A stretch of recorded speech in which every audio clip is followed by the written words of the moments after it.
A man named Ishaan. Ishaan had always been his own worst critic.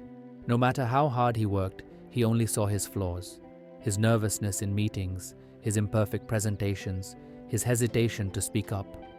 At work, he watched confident colleagues rise while he stayed in the shadows, afraid of being judged. One evening, after yet another day of self-doubt, Ishaan met his mentor, Mr. Kapoor. "Ishaan, what's holding you back?" Mr. Kapoor asked. "My flaws," Ishaan admitted. "I overthink. I make mistakes. I'm not as smooth as others." Mr. Kapoor smiled. "Tell me, have you heard the story of the cracked pot?" Ishaan shook his head. A water bearer had two pots, one perfect, one cracked. The cracked pot felt ashamed because it leaked water. But one day the pot realized that the water it lost had nourished flowers along the path. What seemed like a flaw was actually a gift. Ishaan frowned. "But how does that help me?" "Your flaws don't define you. They shape you. If you embrace them, they can become your strengths." The words stuck with Ishaan. The next day, he tried something new. Instead of hiding his flaws, he owned them. He admitted when he was unsure but asked the right questions. He acknowledged his mistakes but learned from them.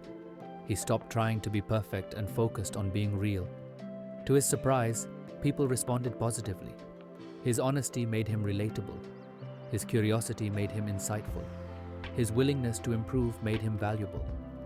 One day he was asked to lead a project. The old Ishaan would have hesitated, but now he smiled and said, "I'm ready."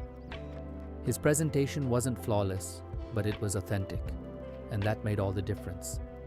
His manager said, "Ishaan, you've grown into a leader, not by being perfect, but by being true to yourself." That evening, Ishaan looked in the mirror. For the first time, he didn't see flaws. He saw strength, because he had finally embraced who he was meant to be. So friends, the moral of the story is, embracing your flaws can turn them into strengths. Perfection is not the key to success. Authenticity, self-acceptance, and growth are. When we stop fearing our imperfections and start learning from them, we unlock our true potential.